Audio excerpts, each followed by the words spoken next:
Welcome to the second episode of the Geelong Chats podcast. Really excited to bring you this episode as it's my first time interviewing someone, and it's actually someone who is directly connected with the Geelong Cats. When I started this account, I did not anticipate, maybe ever, or certainly no time in the immediate future, that I'll be interviewing someone with a connection to the Cats. So I'm extremely grateful and fortunate to have this opportunity to bring this episode to you. Through my Instagram page, I got into contact with Jake Langenegger, who's a content producer at the Cats. He's responsible for a lot of the content that I'm sure you consume like I do on the Cats' different social media platforms. We have a bit of a chat about his career, what he does at the Cats, and a few little bits and pieces about players at the club. So I hope you enjoyed as much as I did whilst talking to him, and hopefully we get some other good guests in the future. G'day, Jake. How you going? Good, Leighton. Good, thank you. Good to be on the show. Yeah, thank you very much for being our, debut interviewee. So thank you. Appreciate it. No problem. Before I get started into the questions, I guess for anyone that's watching or listening this, the Cats are in a bye at the moment. So I wanted to ask you, do you also get a chance to take a breath and catch up before the second half of the year? Yeah, a lot of people tend to ask that. I'm sure lots of AFL staff do get asked that, but it's probably more of a chance for us to actually catch up on some work when the AFL, the VFL and the VFLW all have the bye this week. So it's been a very productive week last week. This week, obviously straight back into it with the AFL again, but no time off, but catching up on some time definitely, which has been great. Yeah, nice. I'm sure well deserved, as we'll get into now. So I guess for those that don't know you, just thought I'd get you to start by talking about what your role is and what you do at the club. Yeah, so I'm a content producer at the Geelong Cats. This is my fifth year at the club, so I started in 2022. So long story short, I mainly work in the video production element of the club. So a lot of the website videos, Instagram content, YouTube, some of the TikTok and short forms stuff, but a lot of that falls within our digital team specifically. So whether that's AFL, AFLW, all of our programs, partner videos, foundation, any club content, that sort of thing, that's video, that's normally going through me. Yeah, wow. And what does a normal week look like for you? Is it, I guess, depends on the fixture, or have you got a sort of set week sort of structure? How does it look? Yeah, so I guess looking back at the last month or so, Geelong's AFL team, we've been lucky enough to be getting a lot of Thursday and Friday night games, which as a fan is great for like watching on TV and stuff, but that does sort of cut the week a bit shorter. So you normally get your 3-day work week instead of a 5-day one. But yeah, a normal week. So let's say a Cats game is on the Saturday. There might be a late night on Saturday, depending when the game is on, prep a little bit of stuff, schedule it up for Sunday, and then do the rest or anything that's left over on Monday. That's highlights, interviews, cutting out your social snippets, making sure that any of the coaches' press conferences get shared from the AFL website onto the Geelong specific website. You might make some more content and liaise with your team on a Monday about if there's any sort of TikToks or memes or anything funny that you can hopefully get some good engagement from after hopefully a good win. On Tuesday morning, that's when we do our podcast, To the Final Bell, with Cameron Ling and Zach Tui, which I help produce.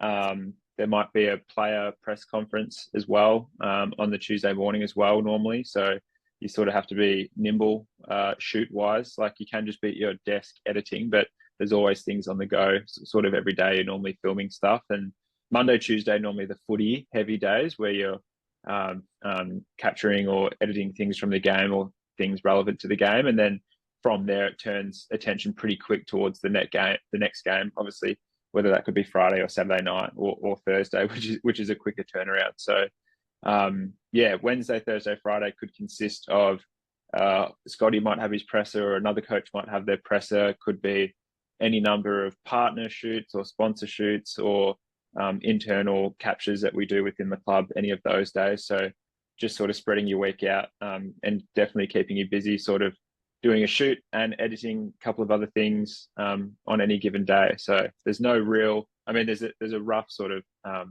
flow that my week sort of has, but every day can throw up something different, and you might need to jump on something quick and just get it done on the day as well. So Yeah, that sounds pretty fascinating. Completely different to what me and I'm sure a lot of other people do. But yeah, I know I said to you before, I'm pretty jealous. It sounds like an amazing job, despite the pretty it crazy is. workload, I'm sure. It is. I definitely I enjoy that aspect of it keeps you on your feet. I do like a certain level of consistency. So you've got your core things all throughout the week. But yeah, any day, you do have to be ready for an email or a message saying, "Hey, we need this, interview set up in 10 minutes because we've got this person in at the club or this whatever at the club that we need captured." And you've got to be pretty agile. So which I do enjoy. Yeah, nice. And do you sort of find yourself generally working from the footy club at the ground, or do you get a bit of a break working from home? Yeah, so I am lucky enough to live close to the club, so I go in there most days.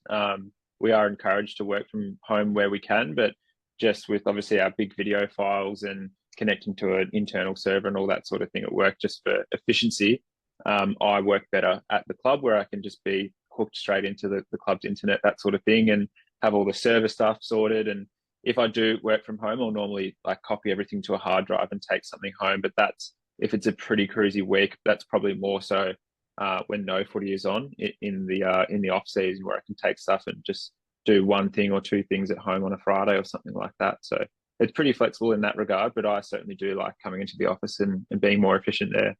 Yeah, that'd be a pretty cool place to have as your office. I work in It Canberra and is, I've got yeah. like a lake behind me, but I can't imagine having the footy ground behind me. That'd be pretty amazing. It is, yeah. It is nice up on level 2 where our main offices are for the admin staff of the club. You can just park and watch any trainings that's happening out in the ground, which is good fun. So That sounds awesome. And you touched on, I guess, what the week looks like, but how about a game day? How long's the day for you? I guess say if it's a night game, yeah, for instance, when does it start and yeah, finish? yeah. So again, it can vary depending if there is any extra shoots or anything else that's happening on a game day. But just a basic game, let's say it's 7:30 at GMHBA. I'll normally get to the club around 5 o'clock. I'll set up a camera and a microphone setup, ready for our post game interviews. Put that to the side so I don't have to scramble and quickly put it together after the game. You never know what's going to happen during the game if you get pulled in any sort of direction. But yeah, normally an hour and a half before the game, that's when the players sort of arrive, and then I'll just get some general overlay capture to sort of tell the story of the day. If we wanted to make any videos or content down the track, just general capture.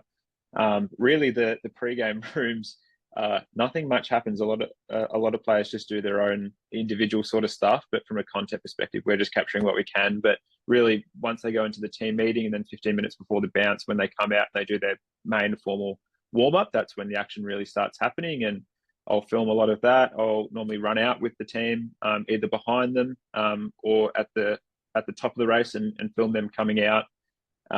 We might have a junior member or a fan in the guard of honor that will get some content of, which is pretty much a staple of most games that we do now anyway. Once the run out's done, I'm quickly running upstairs to the media box at any ground, and that's where I'll normally have a member of my digital team or media team or someone else that I'm working with on the game, and we're just sort of watching the game together, copying any highlights to our social channels. I take my own notes of the game personally, from a video and highlights perspective. So any significant sort of tackles or intercept marks or good pieces of play, I just note the time and the quarter down, because that just helps me. Instead of watching the whole game back afterwards, I'll go back and just clip up my notes. And at the end of the year, if I do need to make highlights for a player quickly, whether that's for a re-signing or whatever it is, I can just type in that player's name and it will come up with 40 or 50 highlights already ready to go for me, just to pick the best sort of 15 out of to make a highlights package from. And then normally again during the game, I'll jump back down to the rooms at halftime, and that's where we're pretty lucky to get some good access capture from our footy department, and sort of see the coaches talking to the players, and pretty calm down in the rooms at halftime, depending on what's happening in the game. Second half plays out. Siren will go. I'm normally in the race when the siren's gone. Get some crowd reaction, the players reacting and interacting with the crowd along the fence, anything like that, any cool moments we can capture. The song, into our post-game interviews. We normally do 2 or 3 each game. After a win, if there's a loss, we'll probably just do one and just make sure we're getting all the messaging from the player right and back out to our fans. And then I'm just editing a lot of stuff post-game. So yeah, if it's a 7:30 game, I'll be working till pretty late, like 11:30 or 12 o'clock, just preparing and getting everything ready for either the next day or straight out as soon as I finish editing it on the night. Yeah. And what about if you were at the G or at Docklands? Do you sort of hang around Melbourne a bit longer, or do you still drive down the highway? Yeah. So it's a little bit of a different, like everything's the same. We'll normally capture our post-game interview and I'll edit that straight away, because normally other members of my team that I've traveled with will be off getting their own bits and bobs that they need to get for their roles as well. So I'll just use that time to get that post-game interview edited and exported up onto our website straight away, because we always want to keep our fans informed and in the loop with however a game's happened, whether it's a win or loss, as soon as possible, with the final score graphic through Instagram or across our socials, or the match report on our website that we link the post-game interview to. We always want to keep our fans in the loop. So, and then it's a pretty long drive back to Geelong and then drop the stuff back off. Most Melbourne games, I'd be getting back to the club at sort of 1 o'clock, 1:30, dropping the gear off. And then if it's a win, if I want to make sure I've got some stuff ready for the next day, I'd probably do it that night rather than having to get up earlier the next morning and post it live then. So that's just how I work. Not many others may work like that, but that I find that more efficient instead of having to get up early again and get stuff out the door then. Well, I guess it's fresh in your head. But I do know, exactly. I do know how quickly you get the graphics out and the videos out after a game. Yeah, it's a pretty any of our team that work in that space, like we definitely know what to do. Once you've worked a few games, it's a pretty strong routine that we keep to, and I enjoy how everyone just works really harmoniously together and works well to get everything out. Yeah, and you talked about after the game you get 2 or 3 interviews from the players. Are there particular players for a win and a loss that are easier to approach? Yeah, definitely. After a win, most players are pretty happy to chat.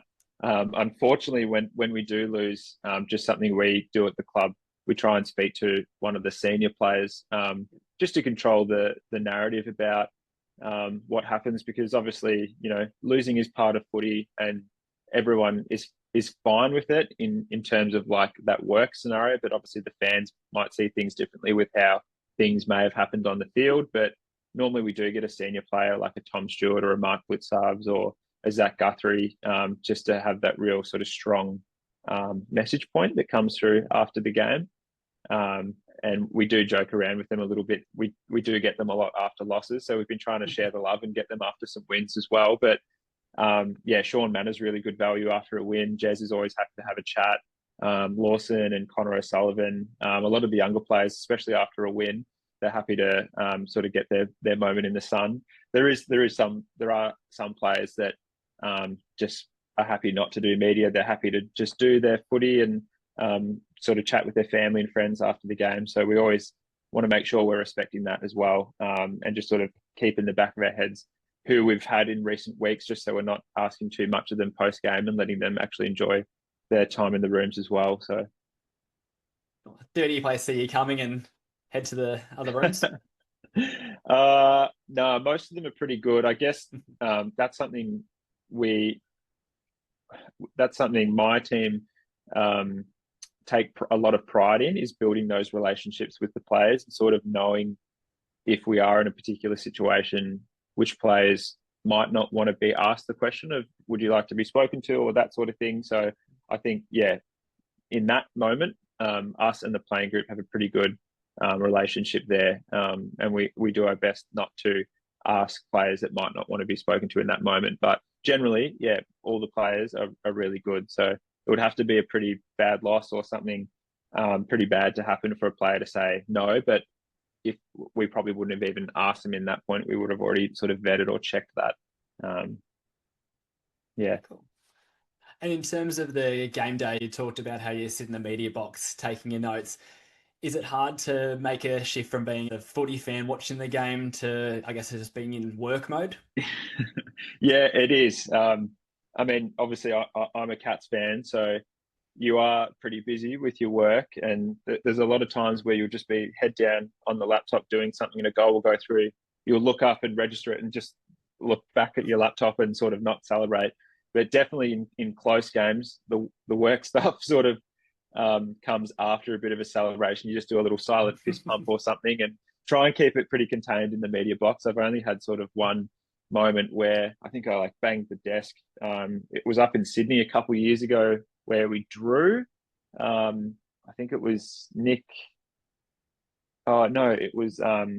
Oh, he plays for Tassie now. I've forgotten his name, but one of the Sydney players hit the post late, and it was a draw. And I like banged the desk, and there was a few in the media box that sort of just looked over at me, and I have to apologise. But yeah, definitely the passion does come out, but you do have to keep that in check.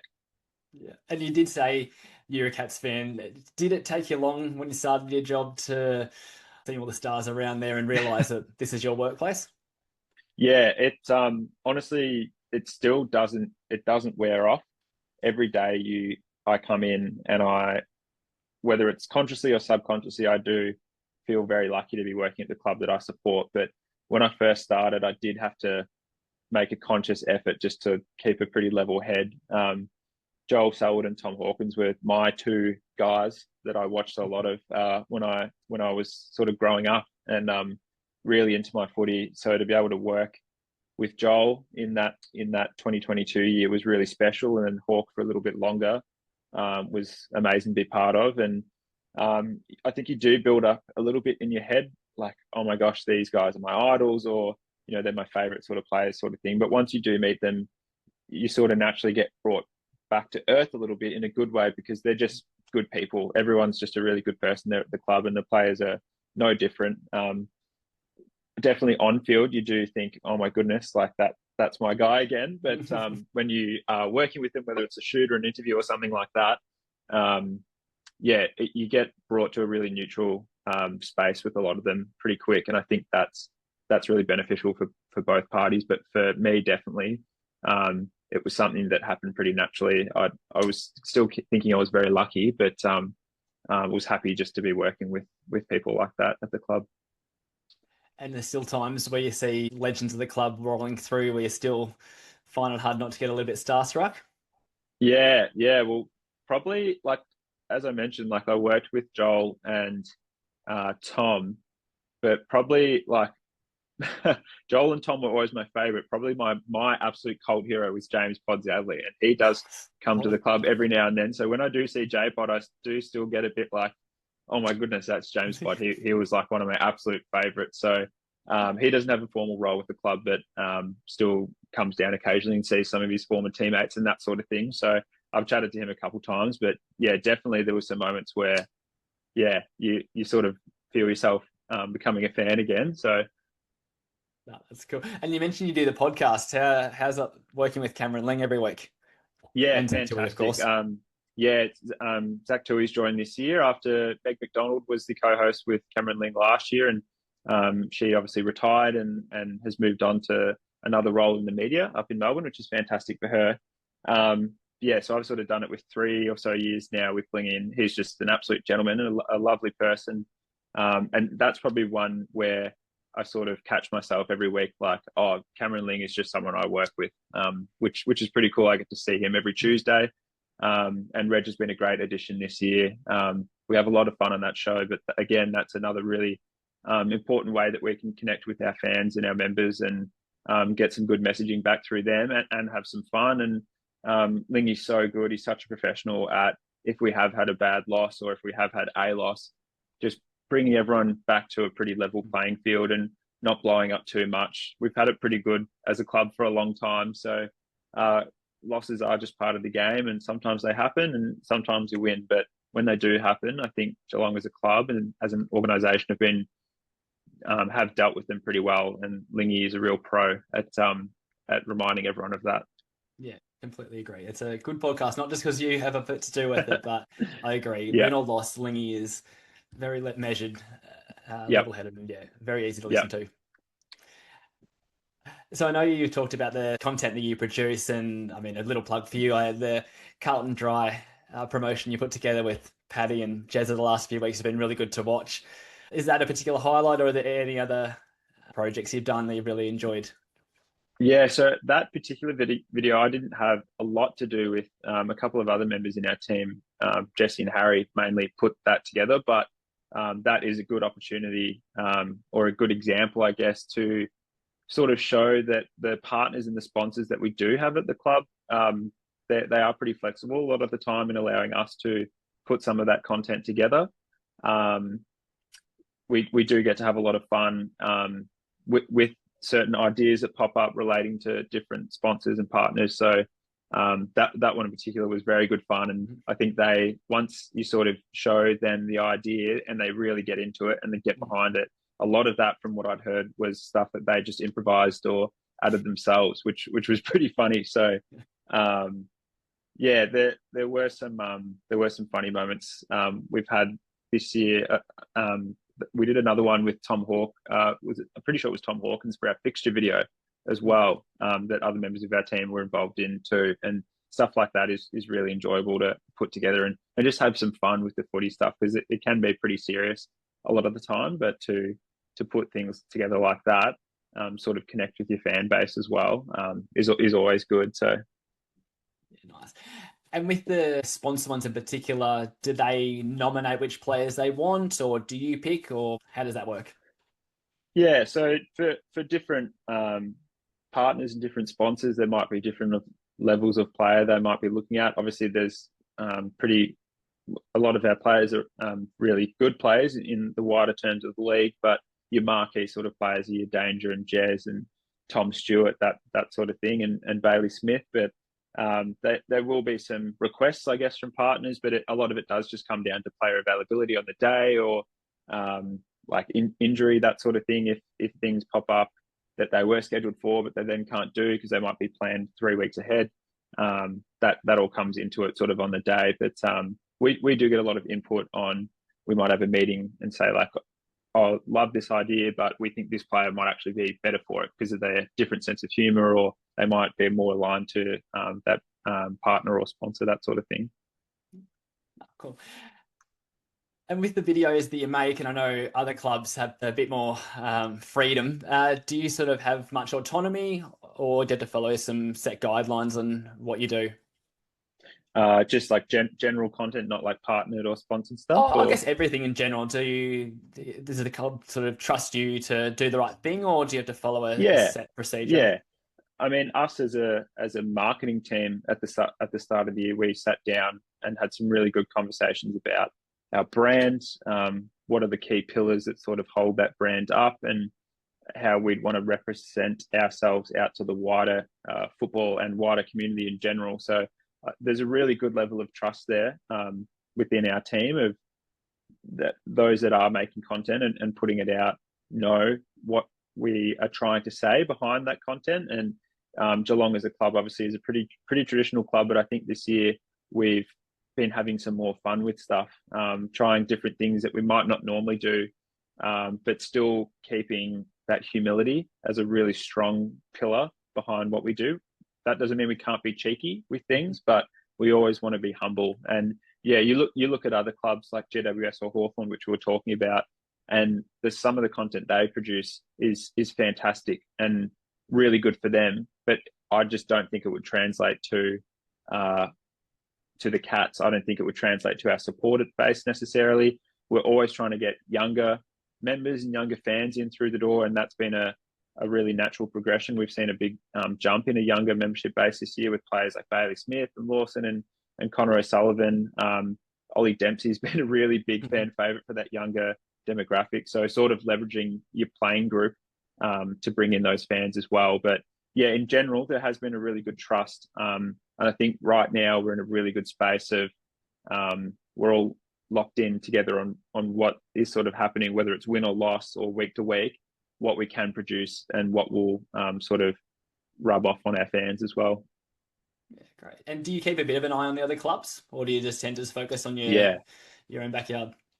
Definitely, yeah. I mean, so members in our digital team. So when I say digital, that's So I might be more camera, long form media, website and YouTube. So digital looks after the Facebook, Instagram, TikTok, the short form platforms, a lot of phone capture, trends, that sort of thing. So in general, I think there's a wider look out to the rest of that sport content world, taking a lot of inspiration from American sports and European sports. And if any trends pop up, you've got to be on it pretty quick. For me, like, yeah, I definitely look at a club like Sydney, who really embrace all their programs super strongly and represent them across all their channels really well. I think Sydney's a really good example of a club that does that. So I look at a lot of their stuff, which I find really good. And speaking of all the programs, I know when we've talked before, you're quite passionate about our AFLW program. When all the seasons are going at the same time, do you, split your week up for each of the different groups? Yeah, definitely.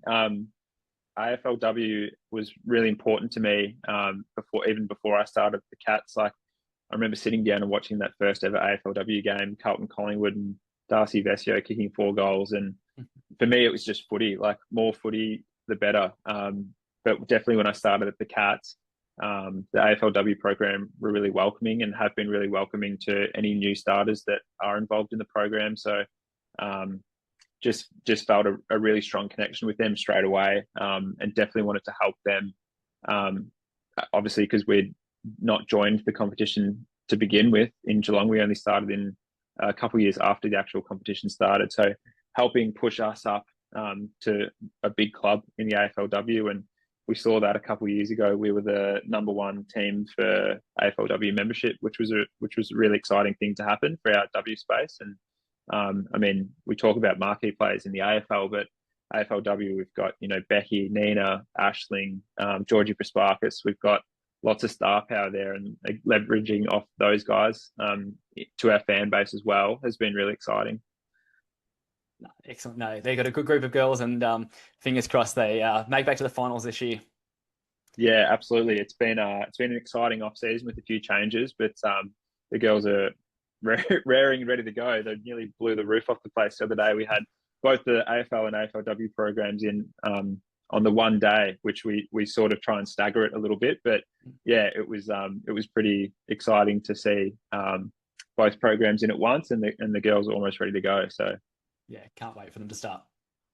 Now, you also said at the start you started in 2022. So to take it back a few years, I guess I went to the whole season. It was pretty amazing. But what was grand final day like for you? Yeah. Again, long story short, I've been trying to get into the AFL industry for a long time. And just when I hadn't thought I was going to get into there, I was 26 at the time, turning 27. And then within 9 months, I'd gone from working at Bunnings to being on the field during the 2022 grand final. I was lucky enough to take photos on the boundary during the third quarter, and the whole day was a bit of a blur. And I look back, and it's still a bit of a blur, but such a special time for the club. It just felt like such a fluke that I'd landed there that year. And as I mentioned before, following Joel's storyline throughout that season and the whole club, it was just such a special day. It felt like a fairy tale. It felt like a dream.